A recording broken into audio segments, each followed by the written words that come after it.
इचलकरंजी बसस्थानकात 24,500 रुपयाचा मुद्देमाल लंपास, 4 महिला विरोधात गुन्हा. इचलकरंजी बसस्थानकास बसमध्ये चढत असलेल्या आरोग्य सेविकाला अडवून अनोळखी 4 महिलांनी तिच्याकडील 24,500 रुपयाचा मुद्देमाल जबरदस्तीने चोरल्याची घटना घडली. या प्रकरणी शिवाजीनगर पोलिसात गुन्हा दाखल करण्यात आला आहे. फरनाज आसिफ संधी वय 43 राहणार कोल्हेमाळा इचलकरंजी या आरोग्य सेविका फिर्यादी आहेत. त्या सांगलीकडे जाण्यासाठी बसमध्ये चढत असताना 4 अनोळखी महिलांनी त्यांना अडवले. तोंडावर स्कार्फ बांधलेल्या या महिलांनी त्यांच्या बदामी रंगाच्या पर्सवर झडप घालत हिसकावण्याचा प्रयत्न केला. त्यांचा प्रतिकार करताना महिलांनी त्यांना घेरून धक्काबुक्की केली. फिर्यादी यांनी बहीण अनिसा मदतीला आली असता तिलाही बाजूला ढकलून पर्स हिसकावले.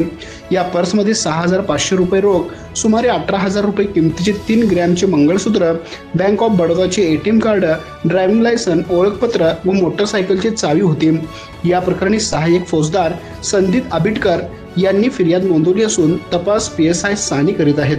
आमच्या प्रतिनिधीसह पाहत रहा.